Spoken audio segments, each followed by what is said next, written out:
whatever people do, they always have a reason. They may not be aware of the reason consciously, but there's always a reason. If someone tries to commit suicide, there's a reason. If someone tries to hurt someone else, there's a reason. If someone is willing to work 18-hour days, there's a reason. If someone doesn't want to work, there's a reason. Now, here's the good news. Having dealt with literally tens of millions of people from hundreds of countries, or more than 100 countries to be accurate, I could be an idiot at this point and have to see there are patterns. There are patterns that'll make you angry and patterns that'll make you sad. There are patterns that'll excite you. There are patterns that'll make you grateful. The patterns that'll make you completely worried all the time. There are patterns that'll make you feel so absolutely certain you can run through an effing wall. Once you know what the patterns are, you can get rid of the ones that don't work and adopt some of the ones that do more often. And that's a good part of what we're going to do the next few days to give you perspective. But the most important pattern to understand is why people do what they do. So as I told you, I've had a unique gift. I've had the chance to travel the world at this stage of life where literally the world is available to all of us in a few hours. But what I want you to understand is everybody has a reason for what they do, but the good news is there's only 6 reasons. There are lots of different stories, but I can tell you by experience being around the world, there's only 6 reasons. And those 6 reasons are called the 6 human needs. And I'm going to walk you through these. Now, I need you to manage your state for the next few minutes because we're going to go a little deeper on content, but we're going to do it only so in the future for the next 3 days when somebody stands up, you're going to look at them and you're going to go, what's driving them? And I'm going to ask you, which of these needs are driving them? Because once you know what drives somebody, you know how to meet their needs. Or you can predict their behavior and see whether or not they're the right corporate match, personal match, intimate match, because you have to understand it. So what are these 6 needs? They are not goals. They are not desires. If you travel with me around the world, you'll see every culture has different goals. Everybody has different desires, but we all have the same needs. What are they? Number 1 is the need for certainty. Certainty. Now, what the hell is certainty? Certainty is a survival need. We all need to feel certain that we can avoid pain and that ideally we can have some comfort. Why? Because continuous pain would mean continuous damage. Continuous damage eventually means death. So the need for certainty is built into every human being, and I'm going to show you now in the next few minutes, if you stay with me, and I really need you to, so make sure you sit up in your chair and focused on this area, because after this we're going to kick in gear again, but right now you got to take this in. It'll be so valuable, not just for this weekend, but for your life. All human beings have the same 6 needs, so why do we behave differently? Because the only thing different in people is 2 things. We all have the same 6 needs, but we don't value them equally. Some people, certainty is the number 1 thing they value. And if they're certainty driven and you try to change anything, they freak out. They get fearful or they get angry or they get pissed off because what matters most to them is keeping things the same way where they feel like they're in control. Raise your hand if you follow. That's an example. Some people, they value love much more than certainty. Some people value certainty more than love. So even though they love you, if they don't feel certain, they won't open completely. Right? Just as one example. So the difference in people, we all have the same 6 needs. The difference is which of the top 2 you value most out of these 6. Because these top 2 determine your direction in life. And direction, if you keep moving in direction, it leads you to an ultimate destination or destiny. So we want to understand what your top 2 needs are. And same thing with other people. This weekend, when somebody stands up, often I'll say, what's driving them right now? And I want you to see, within a very short time, 8,000 people from 44 countries will all be saying the same thing. Because it'll be that obvious to you. You'll be a practical psychologist by the time we're done here. So now, if we know what these needs are, and the person values them differently, we also have to find out 2 people could have the same need, but they have a different belief about what it takes to be loved. Or a different need about what it takes to be certain. Some people to be certain need $10 billion. Some people to be certain just need to pray to God. Some people to be certain need to feel like they have 3 perfect children and they're there every day. Some people that feel certain because I've always figured it out. I don't know what's going to happen, but I know I'll figure it out because I always have. You can get certainty from your past. You get certainty from God. You get certainty by working out intensely. You get certainty by eating food. Too much food especially will put comfort in your body. If you overeat, all the blood goes in your stomach. You start breathing again. So we all need certainty. The only question is it number 1, 2, 3, 4, 5, or 6 on your list? And the second question is, what does your brain say has to happen to be certain? Some people have certainty that's impossible to meet. The young lady over here who was sitting in the chair before we intervened had a blueprint that's never going to be met. It literally would make her unhappy regularly. So we got to know what needs you're after and what's your blueprint. How many get a feeling, at least, when I'm explaining here right now? It makes some sense to you. Say, I. Awesome. So the first need is certainty. How can we meet our need for certainty? We can do it in ways that are positive, neutral, or negative. I can get certainty in a heartbeat if all I want to do is get really pissed off and freaked out about something. When you get angry, do you get certain, yes or no? You better believe it. So some people get angry all the time because it's their way to get certainty in a life that's uncertain. It has all kinds of negative side effects, but it works in the moment. So listen to me now. Most people meet their needs in a way that works in the moment, but not long term. So they feel good for a short time, like a sugar high, and then they drop emotionally, and they got to do it again, whether it's food or smoking or drinking or whatever it is. So you can meet your needs in positive ways, neutral ways, or negative ways. So if I came along here and I said, what's your name, sir? Chase. Chase, I want to make a deal with you. How much do you weigh? 246. We're going to weigh you in 5 minutes. He says he weighs 246. If you're within that range, I'm fine. Here's my deal. I'm going to put $50 million US cash tonight into an escrow account for you. They're going to weigh you. If you lose 50 pounds tomorrow morning by 8:30 a.m., you will receive that 50 million, otherwise they get it back. Can you do it, yes or no? No? Sure you can. Take off a leg, take an arm, we can get your ass there. There's no question, Chase. Is the goal obtainable, yes or no? Is it achievable? Is it obtainable, yes or no? But it's not sustainable, and that's how most people meet their needs. They use a drug or alcohol or food or cigarettes or something to get comfortable, to get certainty back. But the problem is it has side effects long term. Works in the short term, doesn't the long term. Raise your hand if you follow. Say I. So you could get certainty by overeating or smoking or drinking. What happens when you smoke a cigarette? Take a deep breath in and you blow it out nice and long and slow, full exhale. When most of you are stressed, how many have noticed that you either stop breathing or you breathe really shallow? How many have noticed this in the past? So you smoke a cigarette, and in the moment, it meets your need for comfort and certainty. It's killing you, but it works short term. That's how most people live their life. You can get certainty by working out. If you go on a run really intensely, or you go lift weights, and you push yourself, and all that blood starts pulsing through you, do you feel certain, yes or no? And what's the downside? Zero. So there are ways to meet your needs that are empowering, neutral, or disempowering. The parts of our life we don't like are problems. Why would we keep a problem? We're all capable of solving it. Why would we keep a problem? The only reason you have a problem that's stuck around is because it meets some of your needs. Not all of them, or you wouldn't want to get rid of it. But enough of them that it makes it hard to give up. It's kind of like, who's ever been in a relationship way too long? Let me see your show of hands. And how many knew it was wrong while you were there? Let me see your show of hands. So why the F did you stay there? Because of the uncertainty. Because, well, I'm not thoroughly happy. I'm kind of unhappy, but I might be worse if I was totally alone. What if this is the best one I'm ever going to get and I screwed it up? But what happened was most of you had that feeling, talked yourself back down into the relationship multiple times until one day you hit a threshold where your brain went, it was painful in the past, it's painful in the present, it's going to be painful in the future, I'm out of here. Who's done this before? Say I. So there is a threshold that we can find, and if we find that threshold, we can break through it pretty damn easily. We can shift, we can get to where we really want to go. So what I want you to get is, of these 6 needs, we all find a way to meet them. The only difference again is which are your top 2 out of the 6, and I've told you certainty so far.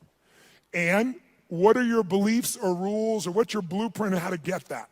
Her blueprint was please everybody, which is impossible, so it won't work. Raise your hand if you follow, okay? So let's take a look. What's the second human need? Well, first of all, you can get certainty in so many ways. You get certainty by praying to God. You can get certainty by doing a ritual the same way every time. You can get certainty by lowering your expectations, saying nothing ever works, nothing ever will, everybody screws things up. You'll lose your dream, but you'll gain your need. By the way, jot this down. People will give up their goals and dreams to meet their needs. People will give up their goals and dreams. They'll even give up their own values to meet their needs. I'll give you an example. How many of you in this room consider yourself to be an honest person, very honest person? Raise your hand if you consider yourself to be very honest. Raise your hand nice and high. Okay, drop your hand. Raise your hand if you lie. Let me see your hands if you lie. You can explain this to me, will you? Here's how it works. See, in your mind, you know who you are. Why would someone lie who values honesty? No one told you to be honest. You want to be honest. Because if you think being honest is going to cost you one of your needs like love or certainty, you'll lie. You call it a white lie, but you'll lie. Who knows what I'm talking about?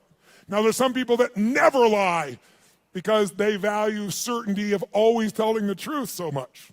Right? It has to do with their rules or their belief structures. Does this make sense? So tell me something. You can meet the need for certainty so many ways, right? So here's the question. You can go ahead. Here's the question. What if you were certain every moment of your life what was going to happen before it happened? What if you knew what people are going to say before they're going to say it? What if you could feel what they're going to feel? What if you knew every moment before it happened what people are going to say and do? In the beginning, that would feel really exciting. But after a while, if you know what's going to happen, when it's going to happen, how it's going to happen, tell me what you're going to feel after a while. What are you going to start to feel? Tell me. What? Bored out of your mind. That's why God, in her infinite wisdom, gave us a second human need. And that second human need is uncertainty. We have a need for uncertainty. We have a need for surprise. We have a need for variety. In fact, what's the phrase? Variety is the what of life? Spice of life. Now, how many of you in this room, raise your hand, how many of you in this room love surprises? Raise your hand if you love them. Say I. Bullshit. You love the surprises you want. The surprises you don't want, you don't want. You call them problems, don't you? So don't tell me you like surprises. You like the surprises you want. Here's my point. Can you meet more than one need with the same action or emotion or belief system? Yes or no? Write this down. Anytime your mind perceives that doing something, believing something, or feeling something meets at least three of your needs. So anytime your mind perceives that doing something, feeling something, or believing something meets at least three of your needs, then you will become addicted to that thought, that feeling, that emotion, or that action. You can be positively addicted or negatively addicted, but you're going to be addicted. Anytime your brain perceives that something you believe, do, or feel meets three of your needs, you'll get addicted to it. Now, I'm going to show you why this is important. Let's look at two needs for a second. Is it possible to meet your need for certainty and uncertainty simultaneously, even though they're opposite needs, yes or no? I'll give you an example. Who here has ever rented a movie that you've already seen? Let me see a show of hands. Get a life. Now, I've done it too. Why would we rent a movie we've already seen? We'd rent it, why?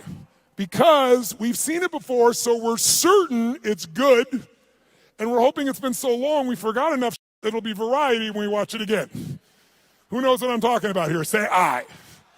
So you can meet both needs, but if you meet three needs, you'll become addicted to that behavior. Whether it's a good behavior or bad behavior, doesn't matter. It'll be a positive addiction or negative addiction, but you'll be addicted. So let me give you how do you get variety? You can get variety in positive ways, negative ways, or neutral ways. You can get variety by learning, growing, taking on a new goal, a new challenge. You can get variety through a conversation with a friend. You can get variety by praying to God. There's so many ways to get variety, aren't there? But you can also get variety in negative ways. You can smoke a joint, and maybe that's not a negative way, but it sure will change your state. But it has side effects, right? During that time, you're not going to function maybe at the same peak or understanding. Or some people use other things, cigarettes, alcohol, anything. There's so many ways to get variety. The question is, are your ways positive, neutral, negative, or empowering? How many follow? Because we all have ways of getting that variety, that uncertainty. So here's what I want you to do. Third human need is significance. The need to feel unique, the need to feel special. Yes, I hope that picture makes you feel special. Okay? The need to feel unique, special, important. Who has the need to be needed, to feel special, unique, and important? Who do you think has that need? Who has it? Tell me who. What about people who say, I don't want to be special? Do they still want to be special? Yes or no? You bet your ass they do. Thous protest too much. Now, they don't want to be so special that you attack them. They might want to stay undercover, so to speak, but they still want to feel special. They want to feel unique. They want to feel needed. They want to feel important. So there are lots of ways to feel special. You can do it by working your ass off, taking huge risks and achieving something to feel special, or you can tear down everybody else that's trying to build something. Because there's two ways to have the tallest building in town. One is work your ass off, take risks, build the tallest building. The other one is blow up everybody else's building. And by the way, which one's faster? Which one's easier? Which takes less intelligence and less money? Tearing shit down. It happens faster. So that's why we've always had violence, and we always will unless there's a consciousness change. If I live in a tough part of the community, I'm in the hood, and you can walk through my community and you don't notice me, and I feel insignificant, I might take things into my own hands to feel significant. If all of a sudden I put a gun to your head, tell me on a 0 to 10 scale, how certain am I you're going to respond to me now when I put that gun to your head, 0 to 10? 10 is absolute, 0 is not at all. Where would you put it? Quick. Yeah, 100. Is it true? But also, when I put my gun to your head, how significant am I to you in your life, even if you didn't know me a minute ago? If I got a gun to your head, how significant am I, 0 to 10? 100. I'm the most significant thing in your life, and a moment ago you didn't know I existed. And I don't need any intelligence, I don't need background, I don't need education, all I need is a gun and the will to do it. Oh, by the way, just in case there's not enough there to be an addiction, when I put that gun to your head, every time that happens, it's going to be a different game. I know you're going to respond to me, I know I'm significant, but what you're going to say and do is different, so I get variety. So you meet 3 needs, but violence doesn't end there. Because the 4th human need is connection and love. And most people are too afraid to love because they've loved and been disappointed, or they've loved and then lost the love, and it was so painful that now they settle for the crumbs of connection because that's safer. So it's a form of the need, but a low level of the need, but it's still part of the need, and we got to meet it.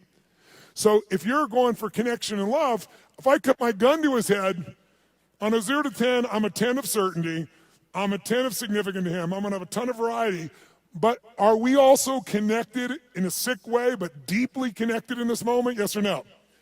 On a 0 to 10, how much connection is there between our lives at this moment when I put the gun there? 100. How many follow this? Say I. So violence meets 4 of the human needs, and that's why we've always had it. That's why ISIS exists. That's why people do the stupid things they do, is they do it to try to meet their needs. The biggest cause of violence, though, if you'll notice, is 95% of the time when it's a terrorist, it's a male. Why is that? Because in the human nervous system, if you're masculine, testosterone is probably large in you. Whether you're a man or woman, if you're more masculine, you got a lot of testosterone. Testosterone is about dominance. It's about significance. It's about domination. And the higher that is, the more they want it. If they look at their life and they're not dominating, and they get really frustrated, they'll do a final act. Men will die for significance. Women will die for love. Now, some men will die for love too, so you know. But biochemically, a female is wired to be able to nurture and to support human beings. We wouldn't exist if it wasn't for every woman in this room, because we all came through one and we wouldn't exist. There's no man that can make this shit happen. But the women have, and the reason is because they have that connecting power as their strength. Now, can any man become more love-driven? Yes. Can any woman be more significance-driven? Yes. But our biochemistry leads us that way, which is why a terrorist will come up and do what they're doing and kill someone, because all they give a shit about is domination, is that I'm significant. And they want certainty in a world where they feel uncertain. And they want variety in a life that is incredibly boring in the middle of the fucking desert where there's nothing. And no one's working, where you got 30% of the population unemployed. What am I going to do, work at McDonald's or go kill people? Kill people feels more exciting right now. How many follow what I'm talking about here? Say I. Now, can you get significance in positive ways? Of course.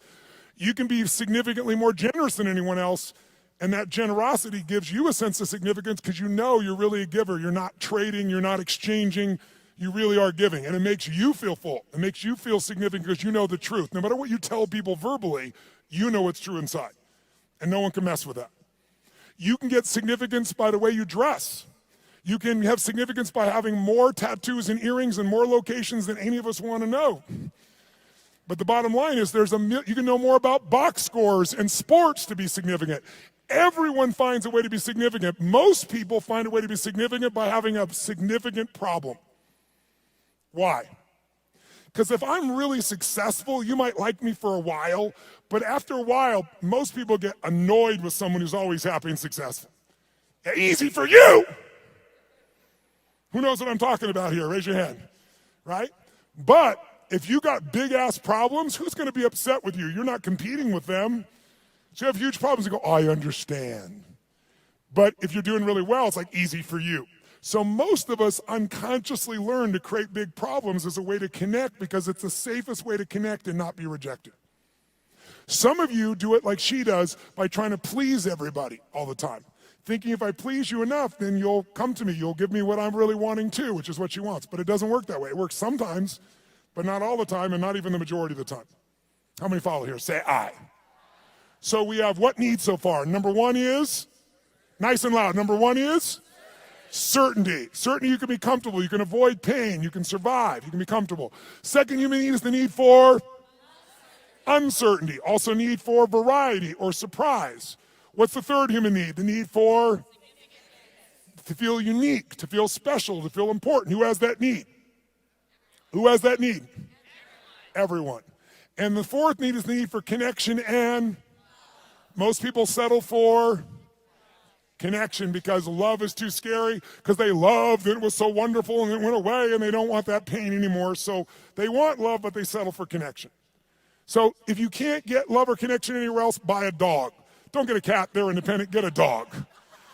Is it true?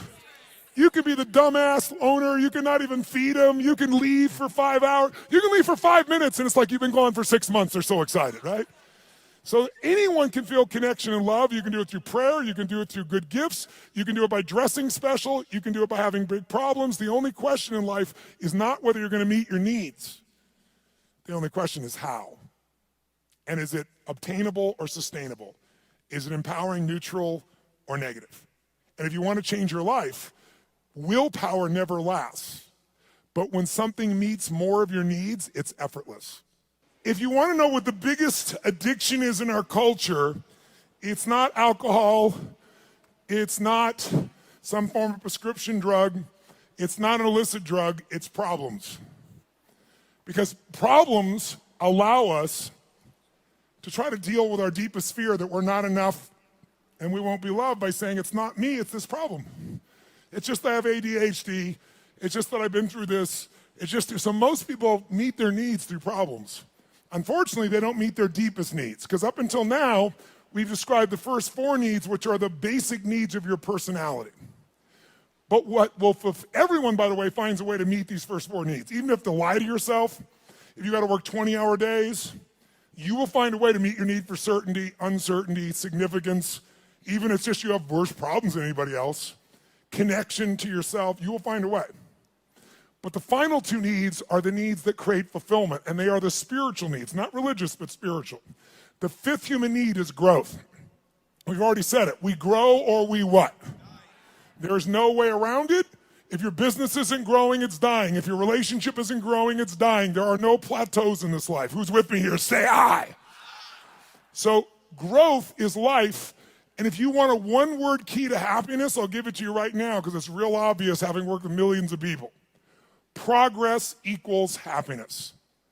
If you're not even where you want to be, you're still overweight, you're still financially struggling, you're still not where you want to be in your career, but you start working out.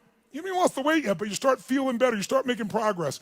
Or you start to change that business, still not there yet, but you're making progress. Or change that relationship, or change your body, or change your health. Anytime you start making progress, your happiness will go through the roof. Anytime you achieve things and you don't set up something new to go for quickly, you'll lose momentum, and in a short time you won't be so happy. Because the law of familiarity will come in, and this thing that once was this big dream will now just be something that you're used to. So the purpose of a goal is not to get the goal. The purpose of a goal is who we become to achieve it. What you get will never make you happy. Who you become will make you very happy or very sad, depending upon how you approach it and what you do with your life. So our approach here is we want to grow. And then the sixth human need is the need for contribution, the need to step out of ourselves. See, how many of you in this room, when something great happens, how many of you can't help yourself, you immediately want to share that with somebody you love? How many immediately that's your first thought? Say, I. Why? Because you can only feel so much yourself. I don't care if it's sex, drugs, rock and roll, whatever it is, there's only so much pleasure you can internally have. You want to share that concert with someone. You want to share that experience with someone because by sharing it becomes more. It's more than just you. Growth and contribution are our fifth and sixth needs. They are our spiritual needs. They are the needs that fulfill us. Everybody finds a way to feel somewhat certain, some variety, some significance, even if they got to tear people down, some connection. But very few people grow continuously and contribute continuously, which is where all the joy is. How many follow here? Say I. So we're going to make a couple distinctions. But first of all, can you meet somebody and in a few minutes start to pick up which needs might be driving them most? Yes or no? Yes or no? Of course you can. In fact, I'll give you an example. I was flying, I don't know, this is probably 5, 6, 7 years ago. I was flying this small plane across the country, and I was being the pilot. And I landed in Kansas City. And I landed in Kansas. And I'm in this little airport in Kansas, and I get out of the plane, and this young man comes running out, and he's like so enthusiastic and so, just such a sweet, good soul. You know, you immediately got a great hit off this kid. And he says, what can I do for you? I told him I'm just flying through, I just need to refuel. He goes, how much do you need? I said, just fill her up. He goes, no problem, I leave. As I leave him, come around the plane to walk up the steps to go into the FBO, the fixed-based operation where I'm stopping for the moment, I'm going to go up and use the facilities, and there's a young girl sitting on the stairs here, and she looks really intense. She's gothic, you know, that goth makeup. She's got, I don't remember the exact number, but like 15 earrings on one ear, one through the nose, really intense-looking little character. So I noticed her on the way in, and as I walk up the steps, I walk by her and go inside, and when I came back out, the steps are really wide, so I sat on the step just beside her. She's like one person away, and she looks up at me and goes, what do you want? I said, what do you want? She said, nothing. I said, nothing. And then we just sat there. She's like, in her space. And I said, actually, there is something I'd like to know. I said, you don't have to tell me, but I'm going to leave here in a few minutes. You're never going to meet me again. Is that your boyfriend out there? She goes, well, sort of. Like she wants him to be, right? And I said, that's nice. I said, he seems like a really, really nice kid. He's not nice. He's strong, she tells me. I said, okay, well, I think he's strong and nice. She said, well, maybe he is. I said, I'm going to leave in a couple minutes, but I'm just curious. I said, how old are you? She goes, what does it matter? I said, it doesn't, and I'm about to leave, so why don't you tell me? She said, I'm 13, and I about fell over. This girl, 17 would be the youngest I put her, totally made, makeup made up in every detail, right? So I'm like, wow. She goes, are you surprised? I said, yeah, I'm really surprised. She goes, did you think I was older? I said, yeah. I said, and that kind of saddened me a little bit for you. She said, what? I said, I don't know. I said, I'm curious. I'm going to leave here in a few minutes. And she goes, you're curious about a lot of things. I said, I am. I said, how come, and I'm making up the number, it may have been 13, but it was more than 12. How comes 13 or 15 earrings? And she says to me, because everybody else has 5. Now, if I don't tell you anything else about this young lady, what would you say is the number one need that's driving her at this stage of her life right now? Nice and loud, go. Which one, nice and loud? How many said significance? Raise your hand. Absolutely right. You can see it easily. But people are driven by more than one thing. And as I'm watching her in this really tough-ass approach and thinking about how she's adapted to be unique and significant, I look down and I see she has a keychain, and it's a Tigger keychain. You know Tigger, the Disney character, Winnie the Pooh Tigger. And I go, cool keychain. And she goes, yeah. And all of a sudden I saw a little girl there for a second. And I said, Tigger, I said, where'd you get that? She goes, well, my dad got it for me. And all of a sudden there's a 13-year-old girl there. It's totally amazing. And I said, really? She goes, yeah, I really love Tigger. I even have Tigger curtains, and I have a Tigger sheets. It's embarrassing, but I love Tigger. So tell me something. This woman's need, she meets her need for significance by doing what? Being gothic, being different than everybody else, 15 earrings, tough ass, makeup. But she's still a little girl and she has another need called certainty and comfort. And where does she get that? Tigger and her dad. And you can see it right there in front of you. After this weekend, you will never see the world the same way if you stay awake. Instead of seeing people's behaviors, you're going to see their attempts to meet their needs. And when people do stupid things, they're just starving to meet their needs and they're finding something that isn't very effective, or it's effective short term, but hurts them long term. And because you've done this, you can have compassion. How many of you have something on your list, more than one, where you're doing dumbass things to meet some of your needs, and even though it doesn't meet all your needs, it meets some of them, and so you keep doing it? Let me see your hands here. Say, I. So we want to shift that. The Tony Robbins podcast is directed by Tony Robbins and hosted by Anna Yorg. Carrie Song is our executive producer. Tyler Culbertson is our associate producer. Jamie Carvajal and Adriel De La Torre are our digital editors. Special thanks to Diane Adcock and Mary Buckheit for their creative review. Copyright Robbins Research International.